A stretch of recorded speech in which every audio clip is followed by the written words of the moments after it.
Baik, bismillahirrahmanirrahim. Assalamualaikum warahmatullahi wabarakatuh. Sebelumnya, kami ucapkan terima kasih kepada dosen pengampu, yaitu mata kuliah Kimia Bahan Makanan, yaitu Ibu Imelda Helsi, SPD MPD, dan juga kepada Ibu Riri Aisyah, SPD MPD. Di sini, kami dari kelompok 3 akan mempresentasikan bahan terkait dengan bahan tambahan pangan, yaitu pewarna. Sebelumnya, izinkan saya untuk memperkenalkan terlebih dahulu anggota dari kelompok 3. Boleh di next. Untuk yang pertama itu ada Aimin Hatul Maula, kemudian Aisyah Nurhalizah, Anggun Fajar Pratiwi, Moh Ikmal Fikri Rizal, saya sendiri Rifki Ridwan Septianto, kemudian ada Siti Rahma, dan yang terakhir Valen Dwike. Boleh di next. Untuk kali ini, itu ada yang pertama mengenai pengertian dan sejarah pewarna, kemudian jenis dan karakteristik pewarna alami, yang ketiga jenis dan karakteristik pewarna sintetis, dan yang keempat efek terhadap kesehatan, yang terakhir analisis pewarna. Untuk materi yang pertama, insya Allah akan disampaikan oleh rekan saya kepada Siti Rahma, dipersilahkan.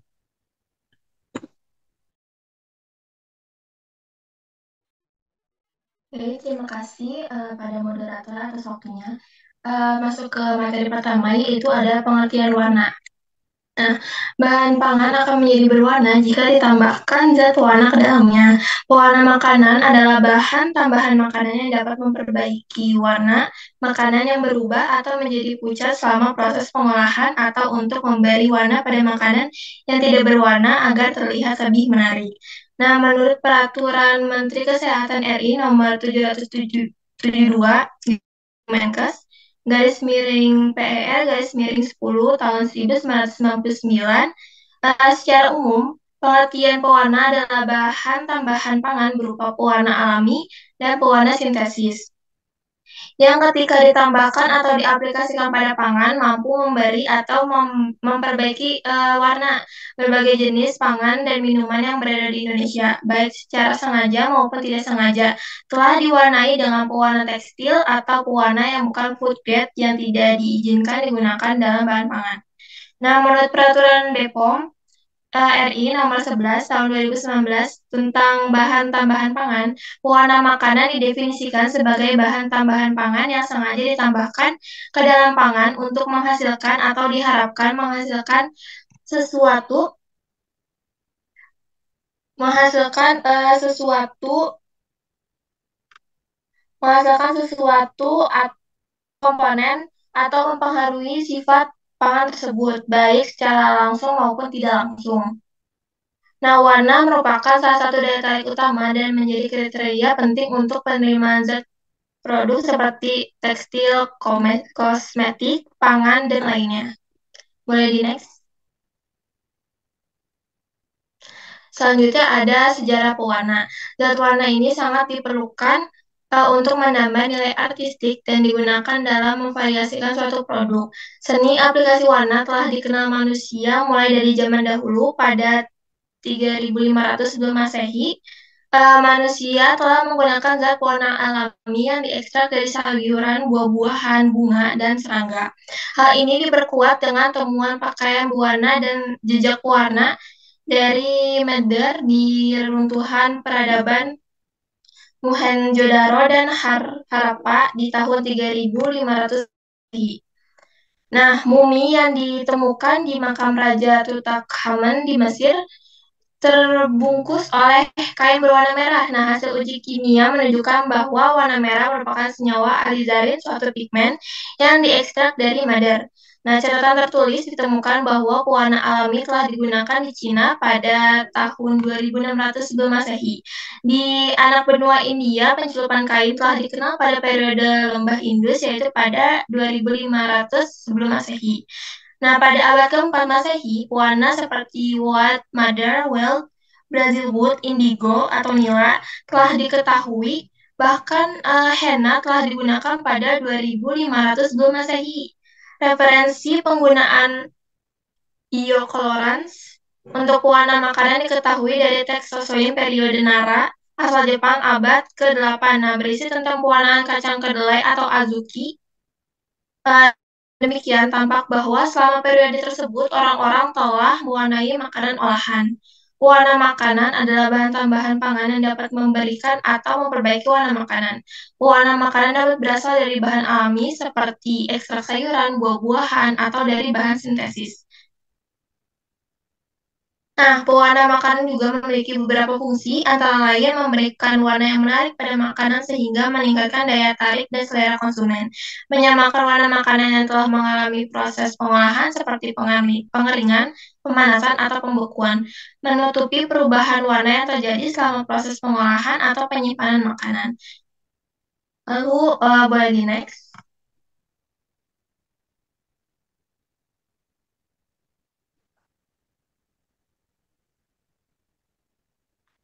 Yang masih sejarah pewarna ya. Sejarah pewarna sintesis untuk kali ini dimulai pada abad ke-19 ketika para ilmuwan mulai mengembangkan pewarna yang lebih stabil dan tahan lama daripada pewarna alami. Pewarna alami seperti ekstrak sayuran, buah-buahan mudah rusak oleh panas, cahaya, dan oksigen. Hal ini menyebabkan makanan yang diwarnai dengan pewarna alami menjadi cepat kusam dan tidak menarik. Pada tahun 1856, seorang ahli kimia Inggris bernama William Henry Perkin menemukan pewarna sintesis pertama, yaitu morfin. Nah, morfin adalah pewarna ungu yang dibuat dari anilin, senyawa kimia yang berasal dari batu bara. Penemuan Perkin ini merupakan titik awal perkembangan industri pewarna sintesis. Pada tahun-tahun berikutnya, para ilmuwan terus mengembangkan pewarna sintesis baru dengan berbagai warna. Pewarna sintesis menjadi semakin populer karena menawarkan berbagai kelebihan dibandingkan dengan pewarna alami. Di antaranya itu ada lebih stabil dan tahan lama, lebih murah, lalu ada lebih mudah diproduksi. Pada awal abad ke-20, warna sintesis telah menjadi bahan tambahan pangan yang umum digunakan. Warna sintesis digunakan untuk memberikan warna yang menarik pada berbagai produk makanan seperti permen, minuman, es krim, dan minuman kemasan. Mungkin sekian materi saya yang saya sampaikan. Saya kembalikan lagi pada moderator. Baik, terima kasih kepada Saudari Siti Rahma yang telah menyampaikan materi terkait dengan pengantar pengertian dari pewarna dan juga sejarah pewarna itu sendiri. Untuk yang selanjutnya terkait dengan jenis dan karakteristik pewarna alami akan disampaikan oleh Saudari Anggun. Padanya disilakan. Baik, terima kasih atas waktunya. Di sini saya akan menjelaskan tentang pewarna alami. Zat pewarna alami itu apa sih? Zat pewarna alami itu merupakan zat pewarna yang berasal dari tumbuhan atau tanaman gitu ya. Dan zat pewarna alami ini memiliki karakteristik yang lebih pudar dan kurang stabil seperti yang disampaikan teman saya sebelumnya, yaitu kurang stabil dibandingkan dengan pewarna sintesis sehingga jarang digunakan oleh masyarakat seperti itu ya, karena kurang efektif. Dan di sini juga ada sifat warna alami, yaitu ada yang pertama itu larut dalam air. Yang larut dalam air itu contohnya yaitu salah satunya adalah antosianin, dan yang kedua itu larut dalam lemak. Itu contohnya itu karotenoid. Yang ketiga yaitu larut dalam lemak dan air. Contohnya itu klorofil. Yang ketiga itu stabil terhadap panas. Contohnya ada karotenoid, eh, antosia, eh, antosianin, karamel, flavonoid. Dan yang terakhir itu ada sensitif terhadap panas, yaitu contohnya antosianin dan klorofil. Nah, sumber zat warna yang kita ketahui ya secara umum gitu sebagai masyarakat umum itu ada kunyit ya, yang seperti banyak dimasakkan gitu akan menghasilkan warna kuning. Dan daun jati itu juga bisa menghasilkan warna merah, serta ada daun suji itu akan menghasilkan warna hijau seperti daun pandan ya. Nah, di sini juga ada contoh pewarna alami yang kurang umum gitu ya di masyarakat gitu. Yang pertama ada klorofil. Nah, klorofil ini ada zat warna hijau yang umumnya ditemukan pada tumbuhan gitu. Sehingga sering disebut juga warna hijau daun, seperti di gambar juga ya warnanya hijau gitu. Dan yang kedua itu ada antosianin. Nah, antosianin itu apa sih? Antosianin itu tergolong pigmen yang disebut dengan flavonoid yang larut dalam air. Nah, warna pigmen antosianin ini itu menghasilkan warna merah, biru, violet, dan biasanya terdapat pada bunga dan buah-buahan dan sayuran. Nah, yang ketiga itu ada karotenoid, itu sebagai pewarna golongan karoten yang menghasilkan warna jingga hingga merah dan dapat larut dalam minyak. Nah, zat ini juga dapat digunakan dalam produk-produk minyak dan lemak seperti margarin. Nah, yang ada lagi satu lagi ya, tapi belum dicantumin di sini, itu ada biksin. Nah, biksin itu larut dalam lemak, dan sedangkan non biksin itu larut dalam air yang akan menghasilkan warna kuning yang biasa terdapat pada warna buah persik. Nah, biasanya juga dapat digunakan seperti carnitine ya sebagai pewarna dalam mentega, margarin, minyak jagung, dan salad dressing seperti itu. Dari bagian saya dicukupkan, saya kembalikan ke moderator. Baik, terima kasih kepada Saudari Anggun yang telah menyampaikan materi terkait dengan jenis dan karakteristik dari senyawa atau pewarna alami.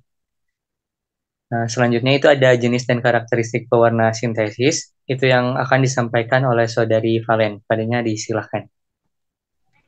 Oke, baik, terima kasih. Jadi di sini saya akan menjelaskan jenis serta karakteristik dari pewarna sintetis. Nah, mungkin kayaknya kita udah sering banget ya menjumpai makanan pasar atau mungkin jajanan-jajanan di luar seperti kue lapis, kue kukus, putu mayang, kue pelangi, es krim, you name it, dan makanan lain yang memiliki beragam warna. Seperti yang sudah dimention oleh teman-teman sekalian tadi, makanan ini biasanya ditambahkan pewarna sintetis karena lebih stabil serta lebih bisa memberikan pigmen yang lebih tahan lama gitu. Nah, menurut JECFA atau Joint FAO or WHO, Expert Committee on Food Additives, zat warna sintetis ini dibagi menjadi beberapa kelas. Di antaranya sebenarnya ada 5 ya. Ada azo, yang di dalamnya azo itu ada beberapa warna. Di antaranya adalah tartrazine warna kuning, sunset yellow FCF warna orange, alura red AC memberikan warna merah kekuningan, ponsel 4R memberikan warna merah, red 2G azorubin, fast red A yang memberikan warna merah. Ada juga amaranth yang memberikan warna merah kebiruan, brilliant black BN memberikan warna ungu, brown FK memberikan warna kuning coklat, dan brown HT memberikan warna coklat. Di jenis di kelas triaryl metan ada brilliant blue FCF memberikan warna biru, patent blue F memberikan warna biru, green S biru kehijauan, fast green FCF memberikan warna hijau. Di kelas quinolin ada quinolin yellow memberikan warna kuning kehijauan. Kelas santen ada erythrosin memberikan warna merah. Di kelas indigoid ada indigotin yang memberikan biru kemerahan. Nah, pewarna sintesis ini merupakan sumber utama dari pewarna komersial. Pewarna sintesis ini dibagi menjadi 2 macam, yaitu FDNC dyes dan FDNC lakes. Boleh next?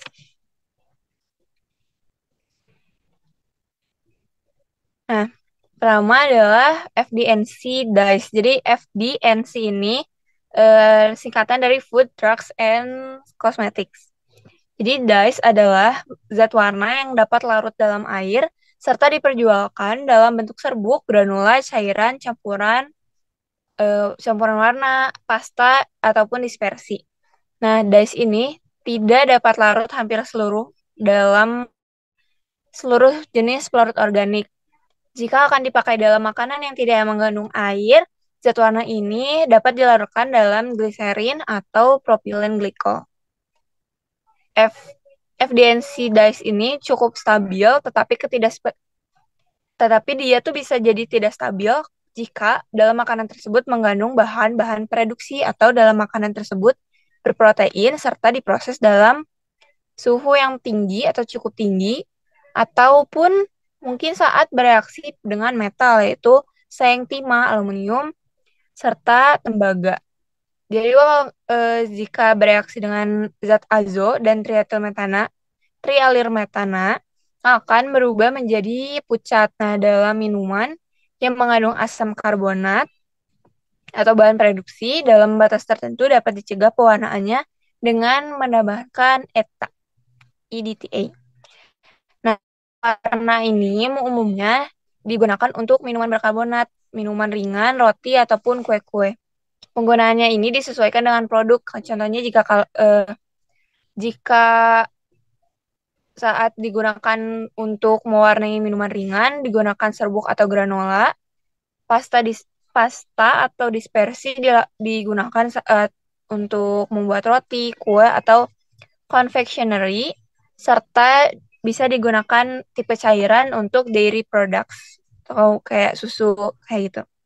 Nah, FDNC ini terdapat dalam 4 kelompok, yaitu azodai, tripenyl metandai, fluorescens, dan sulfonate indigo. Boleh next? Nah, pertama, ini adalah FDNC rate number 2, amaran. Nah, jadi setiap ini tuh punya nomor indeks dari amaran ini adalah 1618. Jadi, amaran ini adalah bagian dari kelompok monazo yang memiliki satu ikatan N. Nah, pewarna ini berbentuk bubuk merah kecoklatan yang larut dengan mudah dalam air. Ini menghasilkan warna merah ungu atau merah biru. Selain itu, zat ini juga larut dengan mudah dalam propilin glikol, gliserol, serta sebagian larut dalam alkohol 95%. Ini zat ini tuh cukup tahan terhadap cahaya, asam asetat 10%, HCl 10-30%, serta NaOH 10%. Tapi dia tuh kurang tahan terhadap NaOH 30%, dan jika direaksikan, jika terjadi kontak, ini tuh akan menjadi sedikit keruh. Demikian pula adanya FeSO4 membuat larutan menjadi keruh. Tetap Fe dalam bentuk tawas tidak begitu mempengaruhi. Nah, larutan pewarna encer dan asam akan berubah menjadi coklat keruh jika bersentuhan dengan tembaga seperti tembaga. Juga logam aluminium dapat membuat larutan pewarna encer menjadi kuning, tetapi perubahan warna ini dapat dikurangi oleh lingkungan asam. Sekian yang bisa saya sampaikan, saya kembalikan kepada moderator. Baik, terima kasih pada Valen yang telah menyampaikan materi. Untuk selanjutnya masih di jenis dan karakteristik dari pewarna sintetis, itu akan disampaikan oleh saudari Aisyah. Padanya disilahkan. Baik, terima kasih.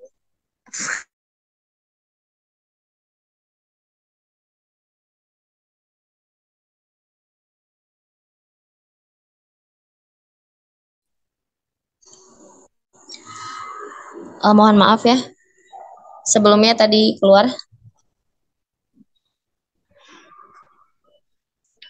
Baik, untuk selanjutnya itu ada FDNC yellow number 5. Itu ada tartrazin ya.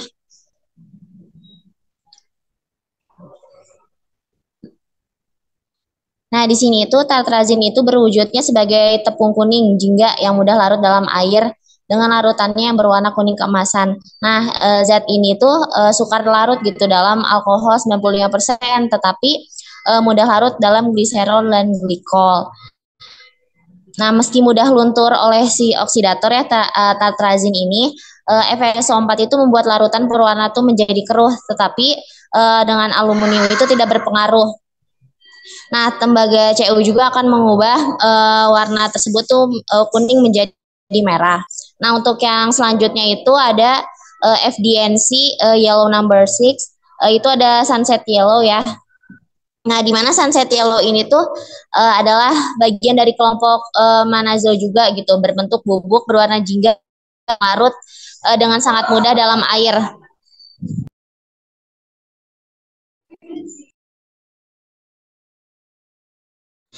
Dalam air itu yang menghasilkan larutan berwarna jingga kekuningan gitu.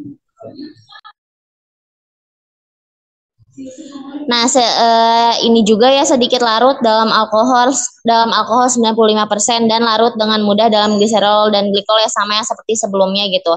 Nah, ketahanannya terhadap cahaya oksidator juga hampir sama gitu dengan tartrazin. Nah, tetapi ketahanannya ini terhadap FeSO4 itu lebih rendah ya dibanding tartrazin. Nah, untuk selanjutnya itu ada FDNC red nomor 4 itu di mana Ponce SX. Nah, di mana Ponce SX ini itu merupakan tepung berwarna merah gitu, mudah larut dalam air dan memberikan larutan berwarna merah dan jingga juga. Nah, zat ini juga larut gitu dalam gliserol dan glikol serta mudah larut juga dalam 95% alkohol. Nah, kemudian itu ada yang selanjutnya itu ada FDNC Blue nomor 1 itu Brilliant Blue. Nah, zat perwarna ini tuh bagian dari perwarna tripenyl metan ya, berbentuk bubuk berwarna ungu perunggu. Nah, bila dilarutkan dalam air menghasilkan warna hijau kebiruan larut dalam glikol dan gliserol. Nah, tetapi agak larut gitu dalam alkohol 95%. Nah, untuk selanjutnya itu ada FDNC Green number 3 itu fast green, di mana perwarna ini tuh tepung berwarna ungu kemerahan atau ungu kecoklatan yang nanti itu akan menghasilkan warna hijau kebiruan gitu saat dilarutkan dalam air. Untuk selanjutnya saya kembalikan lagi kepada moderator. Terima kasih. Baik, terima kasih kepada Saudari Aisyah. Untuk selanjutnya, masih di jenis dan karakteristik pewarna sintetis, itu akan disampaikan oleh saya. Boleh di next. Yang berikutnya itu ada FDNC Violet nomor 1. Itu ada benzyl violet 4B. Nah, zat warna ini berbentuk tepung berwarna ungu larut dalam air, gliserol, glikol, dan alkohol 95%. Hasil dari pewarna ini berupa warna ungu cerah, tidak larut dalam minyak dan eter. Zat warna ini mudah luntur oleh cahaya, sedangkan terhadap asam asetat sedikit tahan. Nah, untuk selanjutnya itu ada FDNC red number 3. Itu eritrosin dengan nomor indeksnya 45430. Nah, zat pewarna ini tergolong fluoresin berupa tepung coklat. Larutannya larut dalam alkohol 95% menghasilkan warna merah yang berfluoresensi. Sedangkan larutannya dalam air berwarna merah ceri tanpa fluoresensi. Nah, larut dalam alkohol dan glikol bersifat kurang tahan terhadap cahaya dan oksidator, tetapi tahan terhadap reduktor dan NaOH 10%. Boleh di next. Untuk selanjutnya itu ada FDNC Blue number 2 atau indigo charmin. Nah, indigotin merupakan tepung juga berwarna biru, coklat, kemerah-merahan. Nah, mudah larut dalam air dan larutannya berwarna biru. Larut dalam gliserol dan glikol, sedikit larut dalam alkohol 95%. Zat warna ini sangat tidak tahan terhadap cahaya. Karena itu warnanya cepat menghilang. Walaupun begitu, ketahanannya terhadap asam itu cukup baik. Sedangkan terhadap basa atau NaOH itu kurang tahan. Nah, untuk yang selanjutnya itu ada FDNC Lakes. Boleh di next. Nah, FDNC Lakes. Pewarna ini dibuat untuk melapisi aluminium hidrat. Nah, FDNC dengan konsentrasi pewarna 10-40% digunakan untuk produk berminyak atau produk dengan kadar air rendah seperti tablet, pelapis fondant, adonan cake, dan donat, permen, dan permen karet. Lakes lebih stabil daripada dye, tetapi FDA belum menetapkan peraturan pemakaian lakes untuk makanan. Lakes adalah pigmen yang dibuat melalui proses pengendapan dan absorpsi dye pada alumina. Tidak larut dalam air, alkohol, dan minyak. Kadar dye dalam lakes berkisar antara 10-40%. Nah, lakes ini digunakan dalam produk makanan yang mengandung minyak dan dalam produk dengan kadar air rendah. Lakes ini relatif lebih stabil daripada dyes dalam hal stabilitas terhadap pengaruh cahaya, kimia, dan panas, tetapi harganya lebih mahal daripada dyes. Boleh di next? Nah, di sini ada terkait dengan sifat antara Lex dengan Dice. Mulai dari kelarutannya, Lex itu tidak larut dalam kebanyakan pelarut, sedangkan Dice itu larut dalam air, propilen, glikol, gliserin, dan sebagainya. Kemudian metode pewarnaan itu kalau Lex dispersi, kalau misalnya Dice itu melalui pelarutan. Sedangkan kandungannya, Lex itu berkisar antara 10-40%, sedangkan Dice itu warna primer antara 90-93%. Untuk ukuran partikelnya itu, kalau Lex itu di 5 mikron, sedangkan Dice itu di 12-200 mesh. Nah, untuk pemakaian itu berkisar di antara 0,1-0,3% untuk Lex, sedangkan sama ya untuk pemakaiannya itu relatif sama. Kemudian untuk kekuatan pewarnaan itu untuk Lex itu tidak proporsional dengan dye, sedangkan Dice itu proporsional dengan kadar dye. Warna itu bervariasi dengan kadar dye, sedangkan untuk Dice itu konstan, sedangkan stabilitasnya terhadap cahaya dan panas, Lex itu tadi sudah dijelaskan lebih baik, sedangkan untuk Dice itu kurang, hanya cukup baik saja gitu. Nah, umumnya Lex ini dipakai untuk mewarnai tablet, kemudian tadi fondan, dan lain-lain. Zat warna ini merupakan gabungan zat pewarna dye dengan radikal basa Al atau Ca yang dilapisi dengan hidrat alumina, lapisan alumina atau AlOH3. Tidak larut dalam air sehingga Lex ini tidak larut pada semua pelarut. Boleh di next? Nah, untuk selanjutnya itu ada efek terhadap kesehatan yang akan disampaikan oleh rekan saya, Saudara Iqmal. Kepadanya disilakan.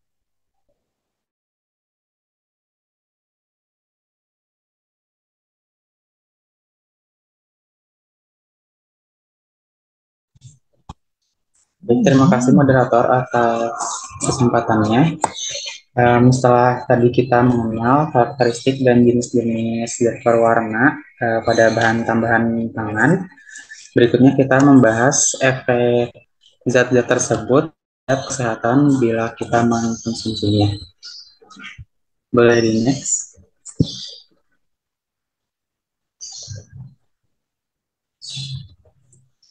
Nah, seperti sudah dibahas tadi, bahwa zat pewarna sintetis itu lebih disenangi daripada zat pewarna alami karena memberikan pewarnaan yang lebih stabil sehingga makanan yang menggunakan zat pewarna tersebut terlihat lebih menarik. Nah, namun dari efek positif tersebut ada juga dampak negatif dari penggunaan zat pewarna pada makanan bila kita mengkonsumsinya. Nah, menurut Cahyadi bahwa ada beberapa faktor yang dapat memberikan dampak negatif zat pewarna makanan pada kesehatan. Yang pertama itu konsumsi pewarna dalam jumlah kecil berulang. Nah, zat pewarna itu kan sering ditemui dalam jajanan-jajanan kecil gitu. Nah, memang itu dikonsumsi dalam jumlah yang kecil, namun bila kita sering-sering mengkonsumsinya, maka itu akan menyebabkan penumpukan sehingga konsumsinya menjadi banyak. Berikutnya, penggunaan dalam jangka waktu yang lama. Nah, tadi ya, zat warna sintetis itu bila digunakan dalam jangka waktu yang lama akan menyebabkan dampak negatif. Kemudian perbedaan daya tahan tubuh pada kelompok masyarakat. Nah, daya tahan tubuh pada kelompok masyarakat itu berbeda-beda. Di antaranya bisa berbeda berdasarkan usia, jenis kelamin, maupun latar belakangnya. Nah, mereka memiliki daya tahan yang pula terhadap zat pewarna atau dampak negatif zat pewarna tersebut. Kemudian penggunaan berlebihan pada beberapa lapisan masyarakat. Dan yang terakhir, penyimpanan yang tidak memenuhi standar oleh pedagang bahan kimia juga bisa menjadi salah satu faktor yang dapat menyebabkan dampak negatif penggunaan zat pewarna pada makanan untuk kesehatan manusia. Boleh di next.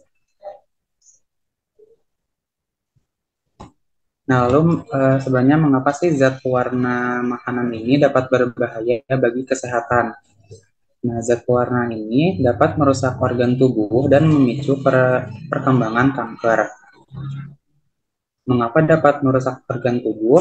Nah, zat pewarna ini mengandung residu logam berat sehingga dapat mengganggu fungsi organ manusia. Nah, logam berat ini dapat sangat mungkin terdapat dalam zat pewarna makanan karena kontaminasi dari saat pembuatan maupun alat-alat yang digunakan untuk produksi bahan pewarna tersebut.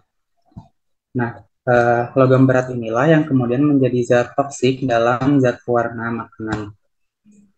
Residu logam dan sisa zat berbahaya tersebut tidak dapat diurai oleh enzim-enzim dalam tubuh kita, sehingga akan menumpuk dalam organ tubuh dan memberikan dampak negatif dalam jangka panjang.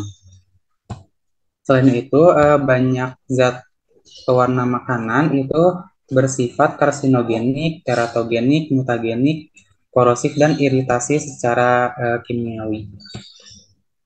Boleh di next.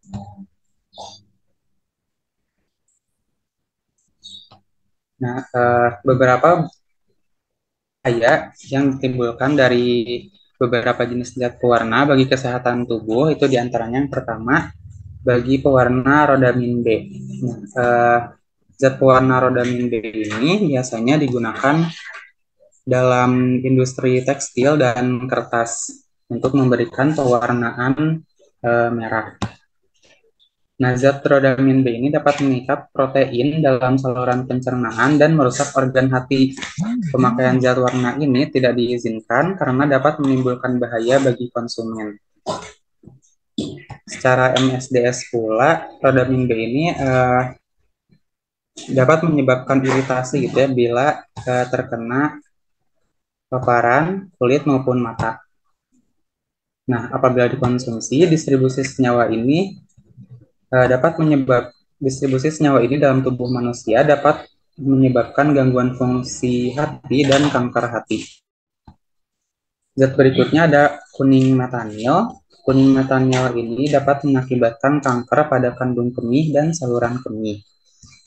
Zat ini tuh biasanya digunakan dalam industri tekstil dan cat, dan juga secara MSDS sama dapat menyebabkan iritasi jika mengenai mata, kulit maupun terhirup. Nah, apalagi jika kita mengonsumsinya gitu, ini akan menyebabkan mual, muntah, sakit perut, diare, panas, tekanan darah rendah, dan juga yang paling parah itu kanker pada kandungan kemih dan saluran kemih. Boleh di next. Berikutnya ada zat pewarna dari kelas azo. Tadi setelah dijelaskan pula pewarna-pewarna dari kelas azo. Nah, pewarna dari kelas azo ini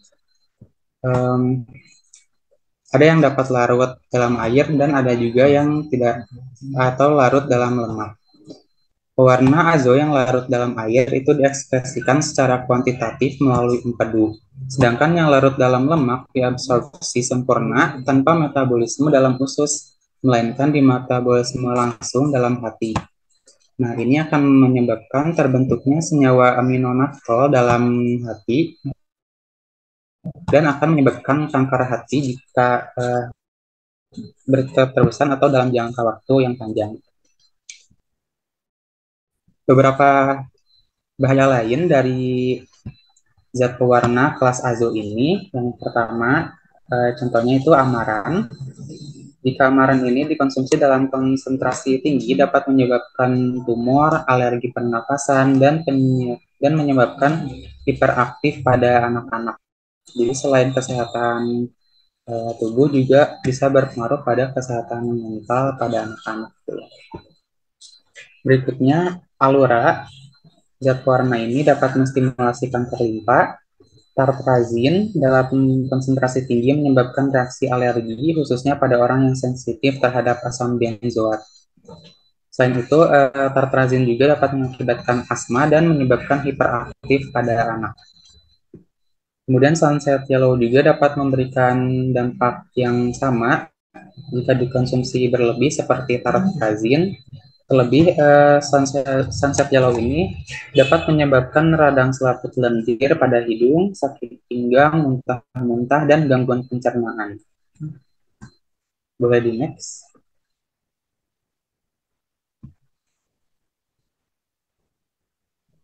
Nah, berikutnya ada zat pewarna kelas lainnya.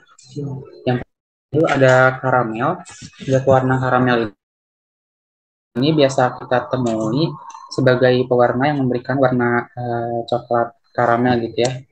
Kita bisa ditemui di minuman soda seperti Coca-Cola dan lainnya. Nah, ini dapat menimbulkan efek pada sistem saraf dan dapat menyebabkan gangguan kekebalan tubuh. Berikutnya ada Ponceau SX, dapat mengakibatkan kerusakan sistem urin, kemudian dapat memicu timbulnya tumor. Nah, pada kelas lain itu ada Fast Green FCF dari kelas trial metanan. Dalam konsumsi berlebih akan menyebabkan reaksi alergi dan produksi tumor. Pada kelas indigoid ada indigotin. Jika dalam dosis tertentu dikonsumsi akan mengakibatkan hiperaktif pada anak-anak. Dan pada kelas yang terakhir ada dari kelas santin, yaitu eritrosin, akan mengakibatkan reaksi alergi pada pernapasan, hiperaktif pada anak-anak, dan efek yang kurang baik pada otak dan perilaku. Sekian yang dapat saya sampaikan, saya kembalikan lagi ke moderator. Baik, terima kasih kepada Saudara Iqmal yang telah menjelaskan terkait dengan efek terhadap kesehatan dari pewarna. Untuk selanjutnya ada analisis warna, itu akan dijelaskan oleh rekan saya. Kembali kepada Saudari Aimin Hatul, silakan. Baik, terima kasih kepada moderator. Nah, untuk selanjutnya terdapat analisis warna. Nah, metode yang digunakan untuk mengidentifikasi jenis zat warna yaitu dengan menguji kromatografi lapis tipis. Dan untuk mengetahui kadar zat pewarna dilakukan metode spektrometri sinar tampak. Nah, untuk sampel yang dipilih dan diambil dianalisa yaitu semua jajanan yang dijual di sekolah-sekolah yang diindikasikan mengandung zat pewarna sintesis rodamin B. Nah, untuk kriteria inklusinya itu jajanan berwarna merah muda sampai keunguan, kemudian jajanan berupa kerupuk, agar-agar, kue, kembang gula, es, dan saus, dan jajanan yang tidak memiliki lisensi dari BPOM. Untuk prosedurnya, yang pertama ada kromatografi. Yang pertama, gerus sampel dengan menggunakan mortar hingga halus. Kemudian, sampel ditimbang sebanyak 10 gram dimasukkan ke dalam gelas beker 100 ml. Kemudian direndam dalam 20 ml larutan amonia 2%. Kemudian, larutan disaring hingga filtratnya dengan menggunakan kertas saring. Kemudian dipindahkan ke dalam gelas beker dan dipanaskan di hot plate. Nah, residu dari penguapan dilarut dalam 10 ml air yang mengandung asam. Asamnya itu dibuat dengan mencampurkan 10 ml air aquades dan 5 ml asam asetat 10%.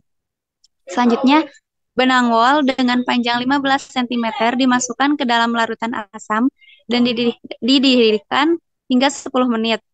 Pewarna akan mewarnai benang wol. Kemudian, benang wol diangkat dan dicuci dengan air bersih. Kemudian benang wol itu dimasukkan ke dalam larutan basah, yaitu 10 ml amonia 10%.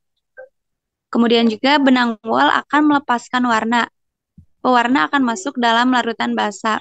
Nah, larutan basah itu yang didapat selanjutnya akan digunakan sebagai cuplikan sampel pada analisis kromatografi dan spektrometri UV-Vis. Setelah itu, totalkan pekatan pada kertas saring 2 cm dari tepi bawah kertas. Kemudian masukkan kertas tersebut ke dalam bejana yang diberi larutan alusi. Nah, untuk menghitung harga RF-nya, itu tinggi maksimal daya rambat sampel dibagi tinggi maksimum fase gerak. Itu untuk rumusnya. Boleh next slide.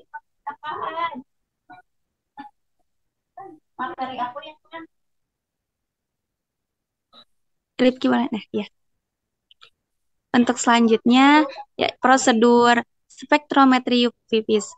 Untuk percobaan pertama, disiapkan larutan standar rodamin B dengan konsentrasi 20 ppm, kemudian disiapkan larutan standar dengan konsentrasi masing-masing 0,5, 1, 1,5, 2, 3, 5, 6, dan 7,5 ppm.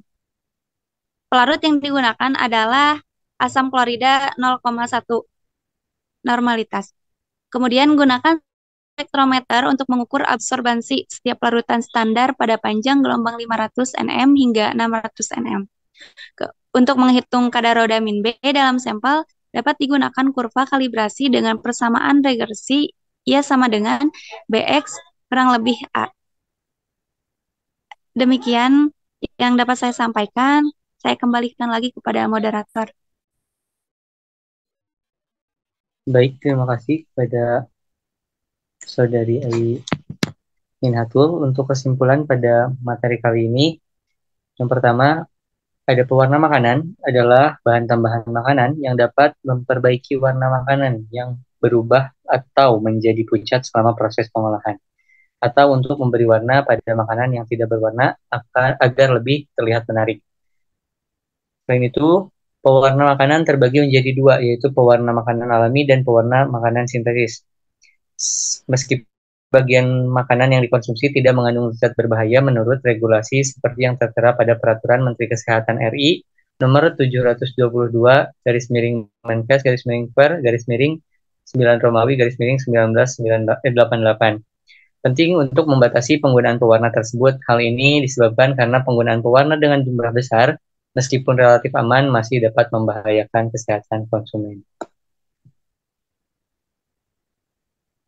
Baik, mungkin itu saja yang dapat kami sampaikan. Kurang lebihnya mohon maaf. Billahi taufiq wal hidayah. Wassalamualaikum warahmatullahi wabarakatuh.